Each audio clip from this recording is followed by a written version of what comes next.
তুমি তোমার রুমে গিয়ে রেস্ট করো, আমি আমার রুমে গিয়ে রেস্ট করি, টায়ার্ড লাগছে। আমার রুম মানে আমাদের একটা কাপল রুম। কেন কাপল রুম কেন? আমি না তোমাকে বলেছিলাম দুজনের জন্য আলাদা আলাদা মানে দুটো সিঙ্গেল রুম নিতে, কি বলিনি? আর তোমার সাথে আমার এক বিছানা মানে এক বেড আমি শেয়ার করতে পারবো না। হ্যাঁ বলেছিলে, ঠিক আছে, এখন এখানে সিনক্রেট করো। আশ্চর্য, সিনক্রেটের কি হলো? এখানে আসার পিছনে এটাও তো আমাদের একটা শর্ত ছিল, কি ছিল না? হ্যাঁ শর্ত ছিল, ছিল শর্ত, আমি মানতেছি, কিন্তু এই হোটেলটা তো আমাদের পূর্ব পরিচিত। 6 বছর আগে যখন আমরা হানিমুনে এসেছি তখন তো এই হোটেলে উঠেছি। হ্যাঁ। তো এখন যদি আমি অন্য রুম নেই কিংবা কিংবা কি খুব লজ্জা লাগছে? পাসপোর্টে আমরা এখনো হাজব্যান্ড ওয়াইফ, আর এই পাসপোর্টের কপি এখানে জমা দেওয়া। সো চাইলেই আমি এই হোটেলে অন্য কোনো রুম অন্য কোনো হোটেলে যেতে পারবো। যার সংসার দুদিন পর ধ্বংস হতে যাচ্ছে সে কিনা ভয় পাচ্ছে কে কি ভাবলো। খুব ভালো, গুড ইমপ্রুভমেন্ট, ক্যারি অন। আমার স্বপ্ন সংসার সবকিছু ভাঙার জন্য তুমি দায়ী, তোমার এই বদমেজাজ দায়ী। ও হ্যালো, একবারে লজ্জা লাগলো না মুখের উপর এরকম ডাহা একটা মিথ্যা কথা বলতে? লাগবেই কেন, লজ্জা থাকতে তো হবে অ্যাটলিস্ট। এইটাই তোমার স্বভাব। তোমার এই স্বভাবের জন্য, তোমার এই বদমেজাজের জন্য আজকে সংসারটা ভাঙছে। আর তার চেয়ে বড় কথা হচ্ছে আমাদের এখানে আসার পূর্ব শর্ত ছিল আমরা কোনো ঝগড়া করবো না। আর আমি আশা করি তুমি আমাকে এরকম কোনো রিজন দিবে না প্লিজ। দরকার হলে আমি রাতে ফ্লোরে ঘুমাবো অথবা সোফায় ঘুমাবো, খুশি? আমার সাথে এক বিছানায় থাকতে হবে না।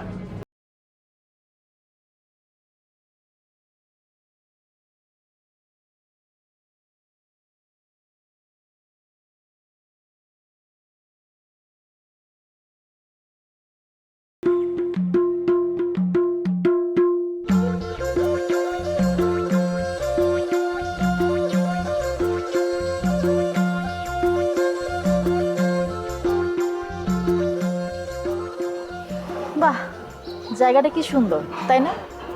আচ্ছা না, আমরা হানিমুনে যখন এসেছিলাম তখন কি ওই রেস্টুরেন্টটা ছিল? না, এখানে একটা খোলা জায়গার মতো ছিল, বিল্ডিং করেছে, রেস্টুরেন্টটাও সুন্দর। তোমার রুম নাম্বার মনে আছে? 303। আর কি আশ্চর্য দেখো, এবারে রুম নাম্বারও 303। তখন অবশ্যই জায়গাটা এত সুন্দর ছিল না। সময়ের সাথে সাথে সবকিছুরই সৌন্দর্য বাড়তে থাকে। যদি ভবিষ্যৎ পরিকল্পনা থাকে সেটাকে সুন্দর করা। তোমার ইচ্ছাও নেই, আমাদের কোনো সুন্দর ভবিষ্যৎও নেই, আস্তে আস্তে সব ফিকে হয়ে যাচ্ছে।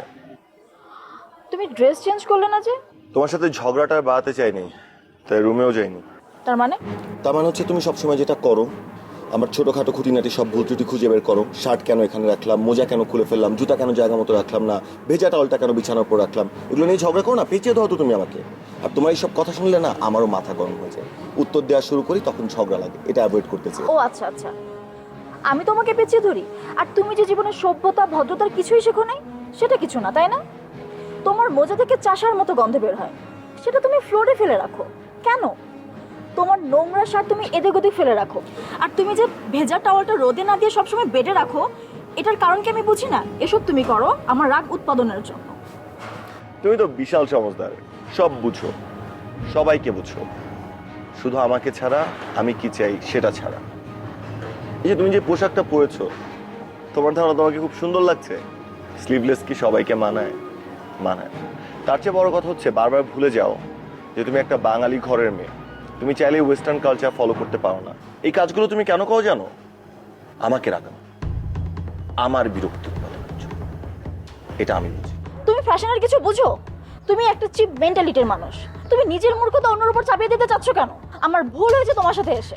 হ্যাঁ যাও যাও, আমার তো ভুল হয়েছে সবচেয়ে বেশি তোমার সাথে দ্বিতীয়বার এখানে এসে, তো আবার তোমার শর্ত মেনে। আমার বোঝা উচিত ছিল যার একে হয় না তার সাথে 100তেও হয় না।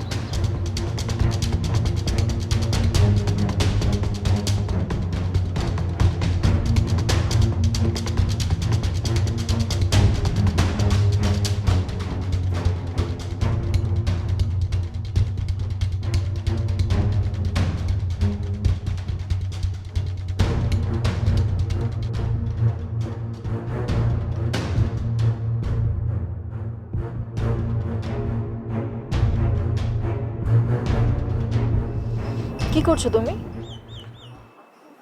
কিছু না, এমনি। একা একা দাঁড়িয়ে আছো যে? আমি তো একাই, এই যে তুমি আসলে সঙ্গী পেলাম। বাদ দাও না। আমাদের এখানে আসার উদ্দেশ্য ছিল আমরা 7 দিন এখানে থাকবো। 6 বছর আগে হানিমুনে যেভাবে এসেছিলাম, যতটা হ্যাপি ছিলাম, ওই মেমোরিজগুলো রিকল করব। তাতে যদি আমাদের সব ঠিক হয়ে যায়, তাহলে আমরা আমাদের ডিভোর্সের সিদ্ধান্ত থেকে সরে আসব। আর যদি না হয়, হ্যাঁ, আমিও তো সেই সত্যি রাজি ছিলাম, কিন্তু কিন্তু তুমি এসেই যেভাবে শুরু করেছো, একটা রুম নিয়ে যদি আমরা একসাথে এসে একটা সমস্যার সমাধান করার জন্য একসাথে না থেকে আলাদা থাকি, তাহলে সমাধানটা কিভাবে হবে আমাকে বলো তো। কিছু কিছু দূরত্ব কখনো কাছেও টেনে আনে। আর আমি চাচ্ছিলাম, কি চাচ্ছিলে তুমি? আলাদা রুমে থেকে কিভাবে তুমি দূরত্বটা কমাতে চাচ্ছিলে আমাকে একটু বলো। আচ্ছা বাদ দাও না, এসব কথা এখন না বলি। আচ্ছা, তোমার মনে আছে আমাদের ফার্স্ট হানিমুনটাই ছিল আমার প্রথম বিদেশ সফর? আমরা ঠিক এই পাহাড়ের এই জায়গাটায় টানা 10 মিনিট সৌন্দর্য উপভোগ করেছিলাম। কি মজাটাই না হয়েছিল, মনে আছে তোমার? আমি যে অজ্ঞান হওয়ার অভিনয় করে তোমাকে কি ভয়টা দেখিয়েছিলাম। আর তোমাকে আমি কি অবস্থা করেছিলাম সেটাও নিশ্চয়ই তোমার মনে আছে। মনে আছে আমার।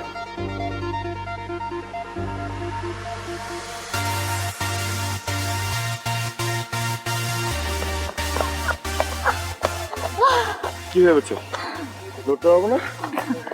ঠিকই ধরে ফেলেছি। তাই না? মুখে ব্যথা হচ্ছে। কতবার বলেছি সিগারেটটা ছাড়ো, এই জন্য সামান্য এইটুকু পরিশ্রমে তুমি হাঁপিয়ে ওঠো। আরে সমস্যা নেই, শুধু একটু বুকে ব্যথা হচ্ছে। কই দেখি। সমস্যা নেই, ঠিক আছে, আমি চলো উঠি। আমি সারাদিন অনেক হেঁটেছি, আমি আর হাঁটতে পারবো না। আনা, কি হয়েছে? আনা, আনা, ও মাই গড, কি হয়েছে? আনা, কি কি বল।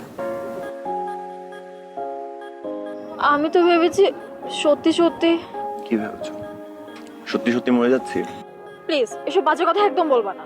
একটা বাজে কথা? ধরো আমি যদি মরে যাই বা আমি যদি তোমাকে ছেড়ে চলে যাই, তখন কি করবে? আউচ!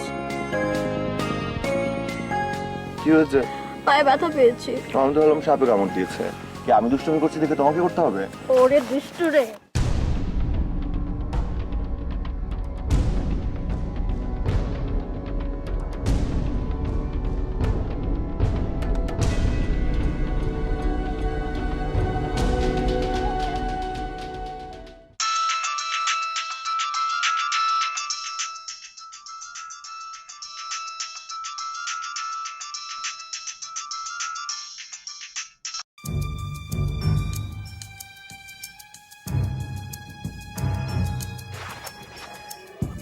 হ্যাঁ, কি অবস্থা?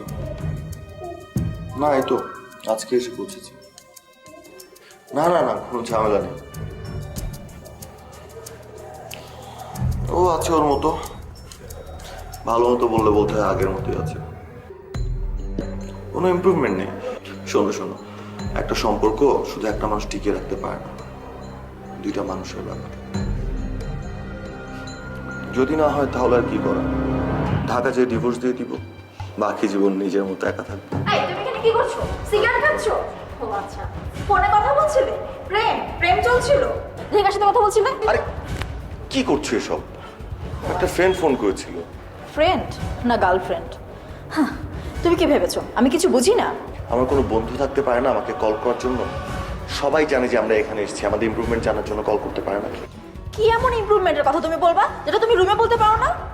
তোমার যদি গার্লফ্রেন্ড না হয় তাহলে তোমার এইখানে আসতে হলো কেন বলো? তুমি ঘুমাচ্ছিলে, আমি তোমাকে বিরক্ত করতে চাইনি। আমি আর ঘুমাতে পারলাম কি তোমার ফোনের অত্যাচারে? সরি, এর জন্য আমি বাইরে এসে কথা বলছি। খুব তো শর্ত করেছিলে। এখানে আসার শর্ত ছিল যে তুমি এখানে এসে সিগারেট খেতে পারবে না, ফোনে বেশি কথা বলতে পারবে না। কোনো শর্তই তো তুমি মানছো না। মানবা কেন? আমাকে তো তোমার ভালো লাগে না। ভালো লাগলে তো তুমি এরকম লুকিয়ে লুকিয়ে কারোর সাথে প্রেম করতে পারতে না। তোমার আসল চেহারা আমি বুঝে গেছি। আমার কপাল খারাপ যে আমি দেরিতে বুঝেছি। সেদিন কেন যে তোমার সাথে আমার দেখা হয়েছিল। আমার এই সংসার সম্পর্ক কোনোটাই দরকার নেই। তুমি থাকো তোমার গার্লফ্রেন্ড নিয়ে।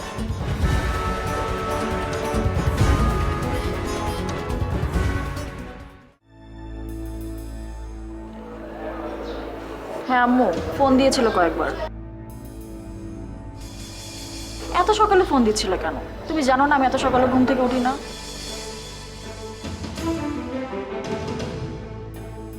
মা কিছুই ঠিকঠাক নেই। কচুরিপানা কখনো গোলাপ ফুটতে দেখেছো? আনাফ হচ্ছে সেই কচুরিপানা, সেখানে গোলাপের আশা করাটাই বোকামি। মা প্লিজ, না জেনে না শুনে কথা বলবা না। আর ছেলেরা এদিকে দেখো মানে কি, মেয়েরা কি বানের জলে ভেসে আসছে? তোমার এই বৃদ্ধ বৃদ্ধ চিন্তা তোমার কাছেই রাখো। আর ও কি করতেছে তোমার কোনো ধারণা নেই, আমি তোমাকে এসে সব বলবো। আমি টিকিট জটিলতায় পড়েছি, নাহলে আজ সকালেই আমি দেশে ফিরতাম। মা ওর সাথে জাস্ট ইম্পসিবল, আমি আর পারবো না ওর সাথে থাকতে। আচ্ছা আমার ভালো লাগছে না, আমি রাখি।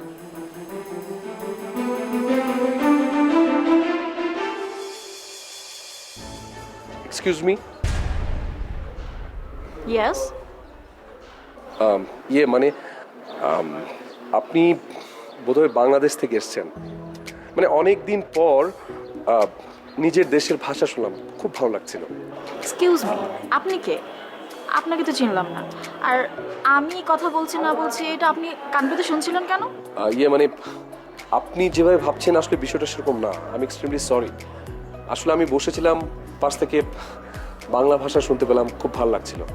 আর আপনি যে কথা বলছিলেন, আপনি নিশ্চয়ই বুঝতে পারেননি যে কেউ আপনার ভাষাটা বুঝে ফেলেছে। আমি আসলে আপনার ওই বাংলা ভাষার প্রতি কনসেন্ট্রেশন ছিল আমার। মানে আপনি কি কথা বলছিলেন সেদিকে আমার কোনো খেয়াল ছিল না। বাই দ্য ওয়ে, আমি আদনান, এখানেই থাকি, কাছাকাছি। আই এম সরি, আসলে আমার মেজাজ ঠিক ছিল না। বাই দ্য ওয়ে, আমি নাজিয়া। আপনি কি এখানে? না না, এখানে না, আমার হোটেল কাছাকাছি আছে। আমি আসলে সকালবেলা একটু কফি খেতে বের হয়েছিলাম। এখানকার কফিটা আমার খুব ভালো। আপনি খাবেন? নো থ্যাঙ্কস, আমি মাত্র শেষ করলাম। ও না, ইটস ওকে, নো প্রবলেম। আচ্ছা, আমরা দুজন কি একটু কথা বলতে বলতে হাঁটতে পারি? মানে আসলে অনেক দিন পর মানে কোনো বাঙালিকে পেয়ে আমার এত ভালো লাগছে। If you don't mind. Thank you.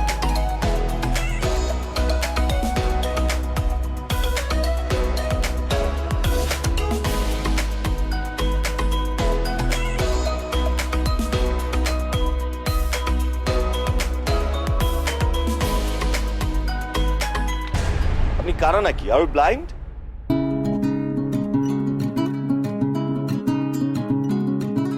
I'm so sorry. Extremely sorry. I didn't see that. It's okay. আপনি একটু আগে বাংলা বলছিলেন, আমি আসলেই চোখে দেখি না। I'm so sorry. আমি খুব লজ্জিত। আসলে এভাবে বলা ঠিক হয়নি। কিন্তু এখন তো একটা বাজে রকম অ্যাক্সিডেন্ট হতে পারতো। আপনি গাড়ির নিচে পড়তে পারতেন। এটা আমার কাছে খুব স্বাভাবিক ব্যাপার। এই গত 11 বছর ধরে এখানে সেখানে পড়ছি, আবার উঠে দাঁড়াচ্ছি, এটাই চলছে আমার জীবন। সরি, আমি আপনাকে বিপদে ফেলে দিলাম মনে হয়। আপনি কোথায় যাবেন বলুন, আমি আপনাকে হেল্প করছি। আমি জাস্ট আমি যদি কবুতরের মতো উঠতে পারতাম। খুব ভালো বলেছেন। যাই হোক, আপনি কি এখানে একা এসেছেন? আবার বলবেন না যেন যে আপনি একা এসেছেন। হ্যাঁ, এই যে আপনাদের ছেলে মানুষের এই এক চিন্তা। আচ্ছা আপনাদের এই চিন্তা কবে দূর হবে বলুন তো? কেন? ছেলেরা আবার কি করলো? আচ্ছা, মেয়েদের একা ঘুরতে আসলে কি অপরাধের? আপনি তো বললেন আপনি একাই এসেছেন, তাহলে মেয়ে হয়ে আমি কেন একা ঘুরতে আসতে পারবো না? এটা কেমন ভাবনা আপনাদের? আচ্ছা, মেয়ে না ভেবে কি মানুষ ভাবা যায় না? আসলে কে কি ভাবলো, কে কি বললো সেটা আমি জানি না, কিন্তু আমি কিন্তু মেয়েদেরকে একদম পরিপূর্ণ, একদম অন্তর থেকে শ্রদ্ধা করি, সম্মান করি। সিরিয়াসলি, মেয়েরা আমার কাছে অবশ্যই মানুষ, আগে মানুষ তারপরে মেয়ে মানুষ। কিন্তু প্রকৃতির তো একটা স্বাভাবিক প্রক্রিয়া আছে, সেটা তো আর অস্বীকার করা যায় না, তাই না? আচ্ছা যাই হোক, কথা না বাড়াই, একটা সুন্দরী মেয়ের সাথে তর্ক না করে তাকে আমি মানে তাকে জ্বালাতে চাই না, ঠিক আছে? হ্যাঁ, হাজবেন্ডের সাথে এসেছি। ওকে, গট ইট। আসলে তাকে আর হাজবেন্ড বলতে চাই। মানে জায়গাটা খুব সুন্দর, তাই না? হ্যাঁ, থ্যাঙ্কস আমাকে এত সুন্দর একটা জায়গা আনার জন্য। You are most welcome. By the way, আপনি এখানে কতদিন ধরে আছেন? আমি তো প্রায় 7 বছর ধরে হবে। একটা ছোটখাটো একটা বিজনেস আছে আমার, কিন্তু এটা কাঠমান্ডুর বাইরে একটু দূরে আছে। কাজের এত প্রেশার থাকে সবসময়, তাই একটু নিজেকে একটু রিল্যাক্স করার জন্য প্রতি বছর এই সময়টায় আমি এখানে আসি, ঘুরি ফিরি, খাই দাই, ভবঘুরের মতো আর কি। আপনার হাসিটা কিন্তু খুব প্রাণোচ্ছল। ও থ্যাংক ইউ সো মাচ। কি কোনো বোচা নাকের মেয়ে আপনার এই হাসির প্রেমে পড়েনি? বোচা নাকের মেয়ে কোনো বোচা নাকের মেয়ে প্রেমে পড়েছে কিনা আমি ঠিক জানি না, তবে একচোখ বোচা একটা মেয়ে আমার প্রেমে বোধহয় পড়েছে, আমি শিওর। কিসব বলেন, আমি আগামাথা কিছু বুঝি না। আপনার কিচ্ছু বুঝতে হবে না, চলেন আমরা ওই দিকটায় যাই।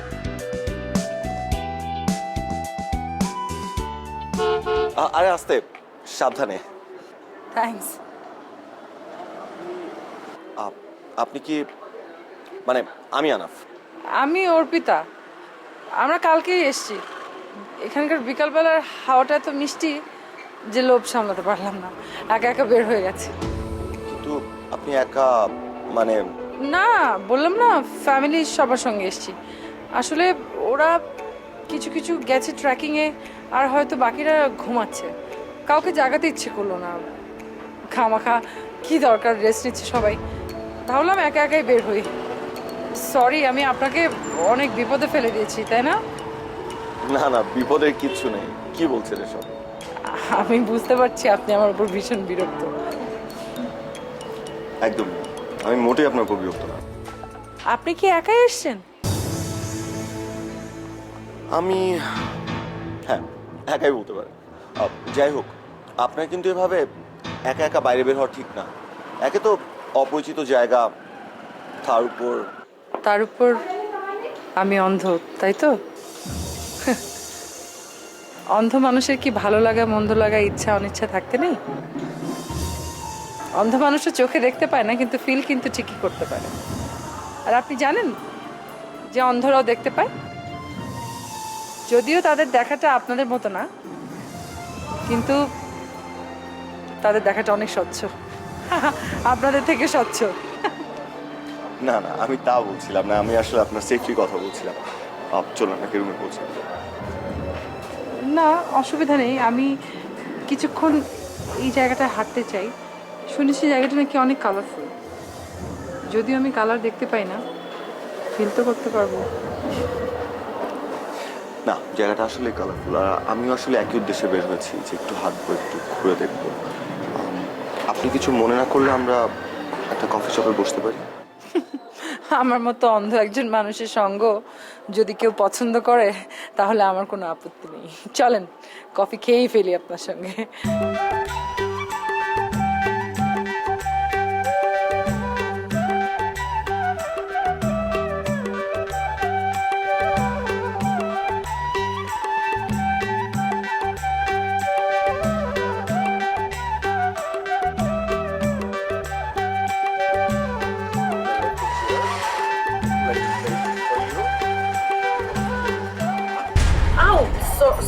Sorry.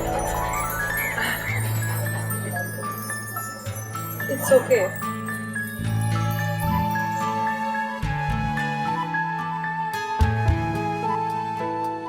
আমি এরকম পড়ে টরে যাওয়ার সময় আমাকে ধরবেন না প্লিজ।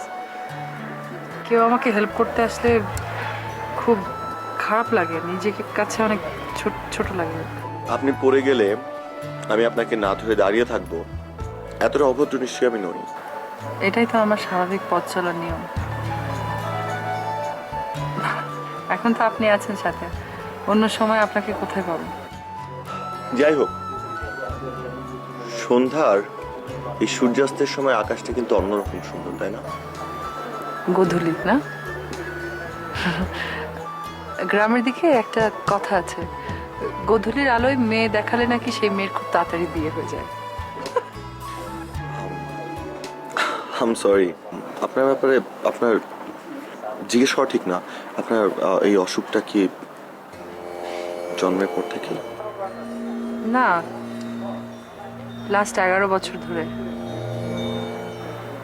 রেটিনোব্লাস্টোমা নামের একটা রেয়ার অসুখ আমার রঙিন জীবনটাকে ধূসর করে দিয়েছে। আমি খুব দুঃখিত।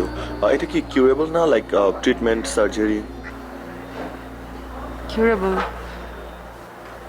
বাট অনেক টাকার দরকার। বাবা নেই, মা ভাইয়ের সঙ্গে কলকাতায় থাকে। আমি একটা সুইডিশ স্কুলে অন্ধ বাচ্চাদেরকে পড়াই। এই তো, একদিন আসুন না, আপনি না থাক, মানে আসলে আপনার সম্পর্কে তো জানাই হলো না। আচ্ছা, আপনি এখানে কেন এসেছেন? ঢাকায় একটা বাইং হাউস চালাই, এখানে এসেছি 2-3 দিনের জন্য ঘুরতে। এই তো হঠাৎ আপনার সাথে দেখা হলো, আপাতত ভালো আছি। নিশ্চয়ই হানিমুন এসেছেন। আপনার ওয়াইফ কোথায়? উনি তো আপনাকে খুঁজবে। আপনি কতক্ষণ ধরে আমার সঙ্গে? প্লিজ আপনি আপনি হোটেলে যান না প্লিজ। আমার ওয়াইফ যদি আমাকে খুঁজতো, আমার চেয়ে হ্যাপি মানুষ আর কেউ হতো না। মানে কি? ও আই এম সরি। আর আপনি কেন সরি হচ্ছেন? প্রবলেম তো আপনার জন্য হয়নি। আসলে সব মানুষের জীবনে সুখ দুঃখ ব্যাপারগুলো খুব আপেক্ষিক। আপনার এখনকার এই অন্ধ বন্ধুটাকে যদি আপনি ট্রাস্ট করেন, তাহলে আমি একটু শুনতে চাই। এতে আপনার মন হালকা হবে, ভার কমবে।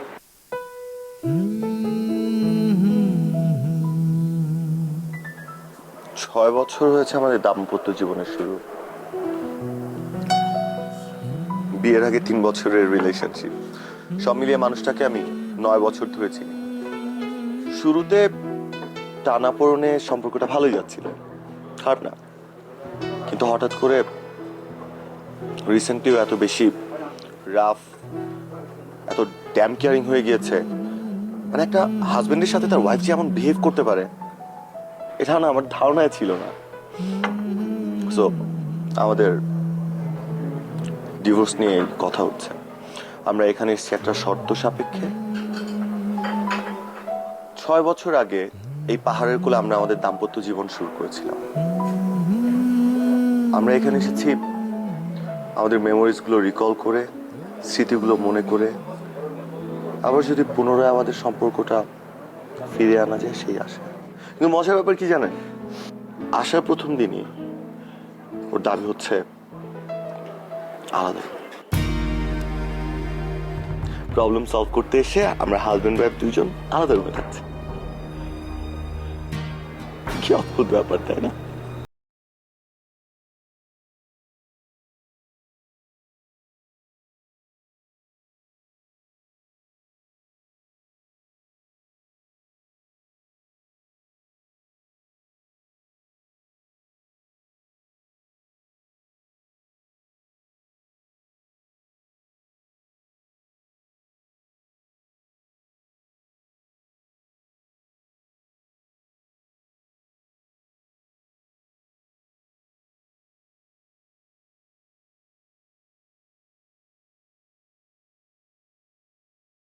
হ্যাঁ, এগুলো পরে গোছাতে পারবে, চলো না। আমার খিদে নেই, তুমি যাও। কেন? সকালে ব্রেকফাস্ট করলে না, দুপুরে কোথায় লাঞ্চ করছো তাও জানি না, এখন বলছো তোমার ক্ষুধা নেই। কিছু না, তুমি আমার টিকিট এগিয়ে দাও প্লিজ, আমি দেশে ফিরতে চাই। মানে কি? কেন? মানে হলো তোমার মতো এমন চিপ এবং নিচু মেন্টালিটির মানুষের সাথে আমি থাকতে পারবো না। পারলে আমি এক্ষুনি চলে যাই। ওয়েট, অকারণে আমাকে এতগুলো গালি দেওয়ার কি মানে? কি কারণ আমাকে বল। আমি অকারণে কথা বলি? কোথায়? কই তোমার গার্লফ্রেন্ডকে কোথায় লুকিয়ে রেখেছো? যাতে তুমি লুকিয়ে লুকিয়ে ফোনে কথা বলো, তুমি হেসে হেসে কথা বলো, ঘুরতে যাও, আইসক্রিম খাও, চকলেট খাও, কোথায় রেখেছো বলো? এত চিপ তুমি, এত নোংরা তোমার চিন্তা ভাবনা। ঘরে বউ, আমি ঘরে বউ পাইনি। সকালবেলা ঘুম থেকে উঠে আমার বউ ঘরে ছিল না। আমি হোটেল বয়ের কাছে শুনেছি তুমি কার সাথে কোথায় গিয়েছিলে সকালবেলা। আমি তো তোমাকে একটা জিজ্ঞেস করিনি কার সাথে ছিলে, কোথায় ছিলে, কখন ছিলে। তা চাইবে কেন? তাহলে তো তোমার নোংরামের প্রশ্নটা সামনে চলে আসবে। ব্যাপারটা আমার নোংরামিন না, ব্যাপারটা হচ্ছে তোমার একটা মানুষের সাথে পরিচয় হতেই পারে, তুমি তার সাথে বাইরে যেতেই পারো। এটা খুবই সিম্পল একটা ব্যাপার। ব্যাপারটা হচ্ছে জিজ্ঞেস করার। আমার স্ত্রী হিসেবে তোমার অবশ্যই রাইট আছে আমাকে জিজ্ঞেস করার কার সাথে কথা বলছি, কার সাথে ঘুরছি, কার সাথে থাকছি। কিন্তু এইভাবে এত নোংরা শব্দ ব্যবহার করে না। মিনিমাম একটা রেসপেক্ট আমি ডিজার্ভ করি। শোনো, ওই লোকটার সাথে আজকে আমার সকালে দেখা হয়েছে। সে বাংলাদেশি, তাই সে আমার সাথে কথা বলেছে, ব্যাস। আর কিছু তো হয় নাই। তোমার মতো তো আমি লুকিয়ে লুকিয়ে ফোনে কথা বলি নাই। হতে পারে একটা মানুষের সাথে তোমার পরিচয় হতেই পারে, সেটাই বলছি। তুমি আমার কাছে জানতে চাইতেই পারো আমি কার সাথে কথা বলি। কিন্তু তোমার ওয়ার্নিংস এত নোংরা, এত জঘন্য, এত নীচ, ঘৃণা লাগে আমার।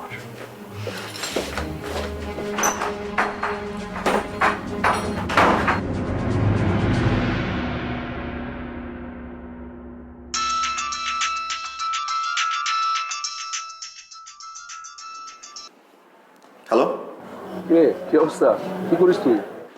কোনো অবস্থা নেই, তুই একটা ফালতু, তুই একটা 2 নাম্বার, তুই আর কখনো আমার ফোন দিবি না। ফোনটা এরকম ঘেউ ঘেউ করে চাপছিস কেন তুই? কি প্রবলেম কি? কি হয়েছে তুই জানোস না? গত 7 দিন ধরে তুই বলতেছিস আমি আসতেছি আমি আসতেছি আমি আসতেছি, তুমি সেই আসতেছো না, তোমার জন্য এখানে আমি ওয়েট করতেছি, আর তুমি 1000 মাইল দূর থেকে ফোন দিয়ে আমাকে বলতেছো কি হয়েছে? ফাইজলামি করো আমার সাথে?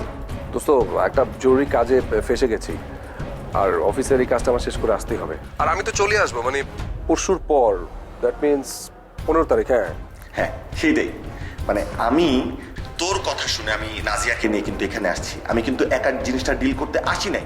আর সেই নাজিয়া কালকে ফ্লাইটে চলে যেতে চাচ্ছে, তুমি এসে তাহলে কি করবা? দরকার কি তোমার আসলে বলো আমাকে? শোন, অনেক সময় বৃহত্তর স্বার্থে ছোট ছোট গঞ্জনা সহ্য করতে হয়। তুই এক কাজ কর, তুই তোর বউয়ের হাত পা ধরে কান টান ধরে উঠবোস কর, মাপচা, দেখবি সব ঠিক হয়ে গেছে। খালি কোনো মতে তুই একটু টিকিটটা পিছা, আমি এসে তোর যত সমস্যা আছে সব কিছু সমাধান করে দেবো। শোন, তোর মতো বদ বন্ধু আমার দরকার নেই, তুই হচ্ছে একটা খারাপ।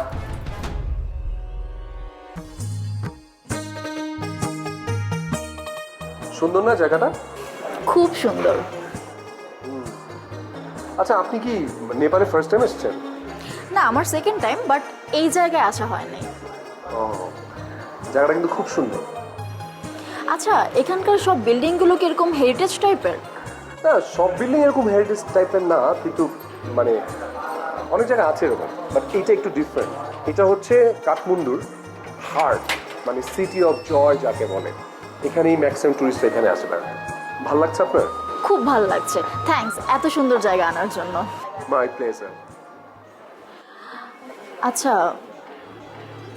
কিছু মনে না করলে আপনাকে একটা কোশ্চেন করি? হ্যাঁ শিওর, করুন না। বলতে পারেন ভালোবাসার ঘর কেন ভাঙে? আসলে ভালোবাসা আর ঘর বাঁধা দুটো কিন্তু আলাদা জিনিস। কখনো কখনো ভালোবাসা ঘরই বাঁধতে পারে না, আবার কখনো কখনো ঘর ভালোবাসার ভিতরে প্রবেশই করতে পারে না। মানে ঘর ভেঙে যাবে কিন্তু ভালোবাসা কিন্তু আসলে ভাঙে না কখনো। মিথ্যে কথা। আমার 9 বছরের ভালোবাসা আর 6 বছরের সংসার সব ভেঙে চৌচির। আর আপনি বলছেন? তাহলে তো আমি বলবো যে ওখানে ভালোবাসা ছিলই না, ঘর তো অনেক পরের ব্যাপার। আপনি আমার সম্পর্কে জানেন না বলে এরকম মন্তব্য করছেন। এটা অবশ্য আপনি ঠিকই বলেছেন। ভালোবাসার কিন্তু আসলে একটা আলাদা একটা রূপ আছে। মানে সংসার যে কারণগুলোর জন্য ভাঙে সেটার সাথে আসলে ভালোবাসার কোনোই সম্পর্ক নেই। ভালোবাসা হচ্ছে বায়বীয়, মানে এটা কখনো ভাঙে না। আপনার জীবনে যাই ঘটুক না কেন, আপনি যদি ভালোবাসা দিয়ে পরিমাপ করেন তাহলে দেখবেন যে আপনার জীবনে ভালোবাসা ছাড়া আর কিছুই নেই, আর ঘর তো ভাঙার প্রশ্নই আসে না। আপনি বলছেন আমার ভালোবাসায় খাদ ছিল?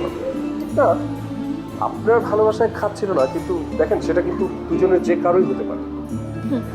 বিয়ে করেননি তো, তাই ভালোবাসা নামক জটিল শব্দের মধ্যে এখনো আটকা আছে। বাই দ্য ওয়ে, আপনি কিন্তু ভালো কবিতা লিখতে পারেন। আচ্ছা বাদ দেন, আপনি যাচ্ছেন কবে বলেন তো আপনার? আমি তো পারলে আজই ফিরি।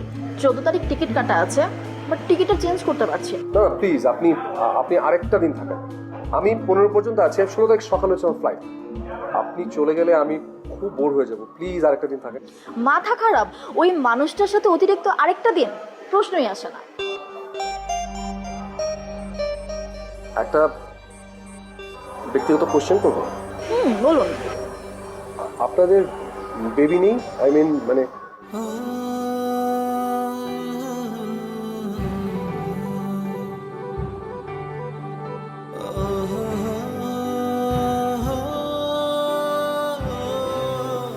আমি কিন্তু কাল সকালে দেশে ফিরছি।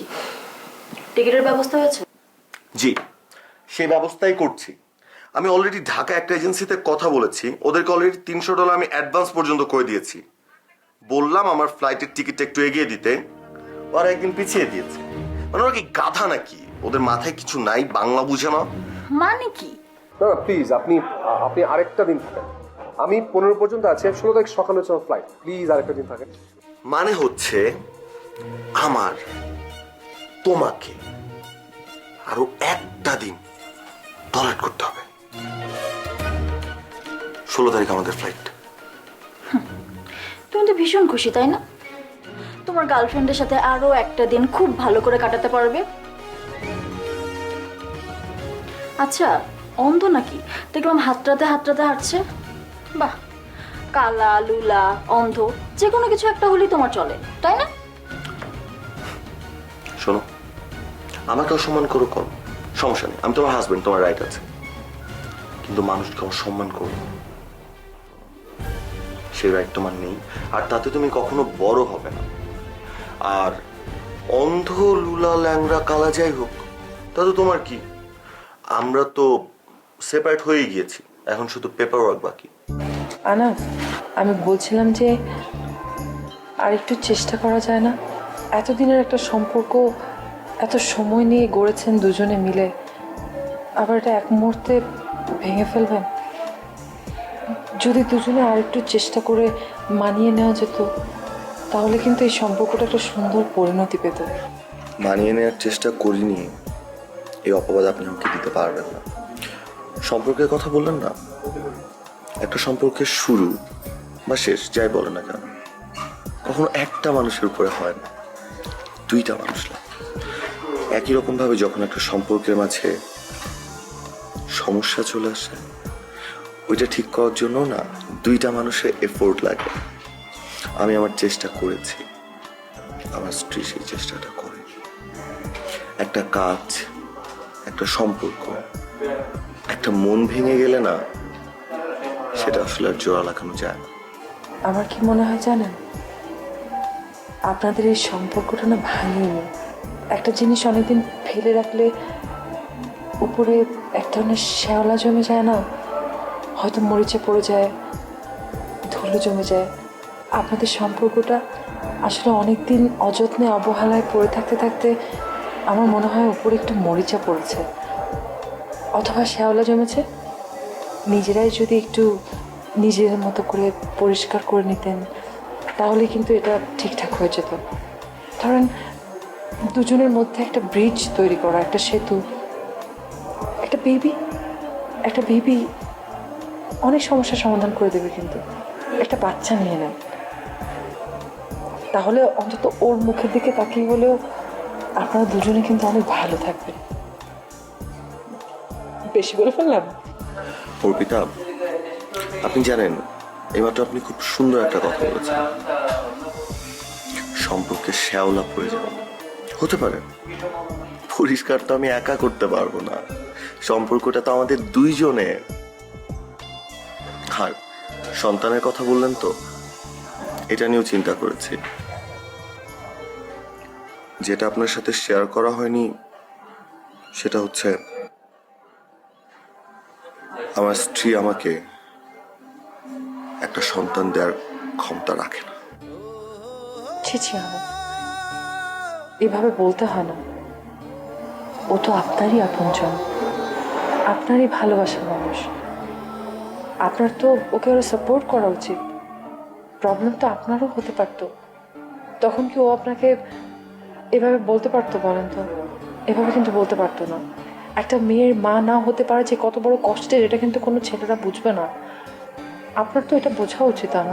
আমি তো ওকে কখনো বুঝতে দিইনি, আমি কখনো ওকে এই কথাটা বলে আঘাত করিনি যে তুমি আমাকে একটা সন্তান দিতে পারছো না। আমি সবসময় ওকে এটাই বুঝিয়েছি যে সম্পর্ক তুমি আমরা দুজন ভালো, সব ঠিক আছে, আমাদের আর কিছু লাগবে না। ওইটার মূল্য দিতে পারেনি। সরি, ফোন ধরি। হ্যাঁ শিওর। হ্যালো, কিরে, কি খবর তোর? এই তো সব কিছু রেডি আছে, কাল দুপুরে ফ্লাইট, তুই টেনশন নিস না করো। হ্যাঁ আচ্ছা, ভালো কথা, তুই কি টিকিট চেঞ্জ করছিস তো নাকি? হ্যাঁ, টিকিট তো চেঞ্জ করেছি। তোর ভাবি তো ব্যাক করার জন্য পাগল হয়ে গেছে। ওকে আবার সব বলিস না। আয় তোরা তাড়াতাড়ি প্লিজ। সরি। বন্ধু, খুব কাছের বন্ধু। অ্যাকচুয়ালি ওর পরামর্শ এখানে আসা। আসলে হয়েছে কি, আমাদের সম্পর্কে টানাপোড়েনটা না আমাদের আশেপাশের কাছের মানুষগুলোর উপরে খুব বাজেভাবে ইম্প্যাক্ট ফেলেছে। প্রেমের বিয়ে তো কেউ আসলে ব্যাপারটা মানতে পারছে না, তো সবাই এখন এটা ঠিক করার জন্য উঠে পড়ে লেগেছে। এতদিনের সম্পর্ক নষ্ট হয়ে যাচ্ছে, কোনো বন্ধুকে এটা মেনে নিতে পারে বলে? আর এই সময় কিন্তু বন্ধুরাই অনেক মানসিক সাপোর্ট হয়ে দাঁড়ায়। কিন্তু যার সাথে ভাঙছে তার তো খারাপ লাগছে না।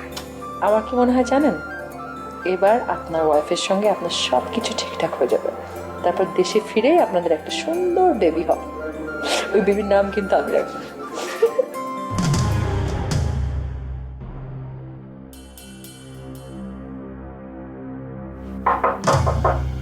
এত রাতে আবার কি হলো? হ্যাঁ? কে? Who's that? Happy anniversary boss. Happy anniversary boss. Happy anniversary please. Happy anniversary, happy anniversary, happy anniversary. Thank you very much. আপনি ওকে কিভাবে চেনেন? এই বদটাকে কিভাবে চেনেন? ভাবে কিন্তু ভীষণ সুন্দর। মানে আপনি দেখতে পান? তোর সাথে অর্পিতা আমি বুঝতে পারছি না, আমার পুরো মাথা হ্যাং করছে। প্লিজ একটু বলবি? তোর কিচ্ছু বলতে হবে না, আমি তোকে সবকিছু খুলে বলছি। তার আগে ভাবি নাজিয়াকে আমি সরি সবকিছু গোপন করার জন্য। আসলে আমি আর ও হচ্ছে একদম ছোটবেলার বন্ধু। আপনি হয়তোবা আদি নামটা শুনে থাকবেন, এটা হচ্ছে আমার শর্ট নেম। আর আপনারা যেদিন আসবেন এর আগের দিনই কিন্তু আমি এখানে চলে এসেছি, মানে আমার সাথে অর্পিতাও ছিল আর কি। কিন্তু আমি আসলে ইচ্ছে করে বলিনি যে আমরা এখানে এসেছি। আমি নানা রকম তালবাহানা করে ওকে বুঝিয়েছি যে আমি আসতে পারবো না। এই হচ্ছে বিষয়টা। বাকিটা হলো যে যখন আপনি আপনার প্রবলেম আপনার ফ্রেন্ডের সঙ্গে শেয়ার করেছেন, তখন আমরা দুজনে মিলে আসলে চিন্তা করছিলাম কিভাবে আপনাদেরকে আবার একসাথে করা যায়। কারণ তখন তো বলছিলেন যে কাছের বন্ধুদের অনেক দিনের সম্পর্ক যদি ভেঙে যায় তাহলে আসলে কাছের বন্ধুদেরই ভালো লাগে না। এই জন্য আমরা প্ল্যান করে কি করে আপনাদের দুজনকে আবার একসাথে করা যায় সেইটা নিয়ে অনেক চিন্তা ভাবনা করে তারপর বের করেছি যে জেলাসি। দুজনের মধ্যে জেলাসি ক্রিয়েট করেছি, তারপর তার ফলাফলেই যে ভাগ্যিস তোমার ফ্রেন্ড আমাকে চিনতো না, তা না হলে পুরো প্ল্যানটাই একদম বেরতে যেত। আর আরেকটা কথা, সেটা হচ্ছে অর্পিতার বিষয়টা আমি চেপে গিয়েছিলাম।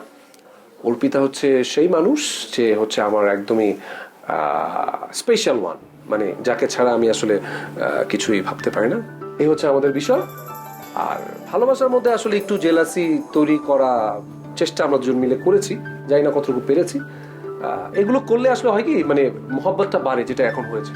তাই বলে অন্ধ সেজে এইভাবে আমি তো ওনাকে টেক কেয়ার করতে করতে আমি শেষ। অবশ্যই আমি তো কোনোভাবে আপনার অ্যাটেনশন পাচ্ছিলাম না, তখন আমি কি করব? আপনার অ্যাটেনশন তো আমাকে নিতে হবে, তা না হলে তো ভাবি জেলাস করতে পারবে না কোনোভাবেই। এই জন্য একটু অ্যাক্টিং করেছি আর কি, অন্ধ সেজেছি যাতে আপনার সিম্প্যাথি পাওয়া যায়। এবং সবকিছু ছিল আসলে আমাদের দুজনের মাস্টার প্ল্যান। দোস্ত, বি ভেরি কেয়ারফুল। অসম্ভব ভালো অভিনয় করে, তো কখন কোনটা অভিনয় আর কোনটা যে মনের কথা বোঝা কিন্তু খুব টাফ। আরে যার জন্য করেছিল সেই বলেছ, কি বলছো এগুলা? আচ্ছা আমি বুঝলাম না, মানে এত স্পেশাল একটা ডে মানুষের জীবনে, একটা মানে অ্যানিভার্সারি, সেটা তুই ভুলে গেলি? শোন দোস্ত, আমি মোটেই আমার অ্যানিভার্সারি ভুলিনি, আমার খুব ভালো মতো মনে আছে। ওয়েট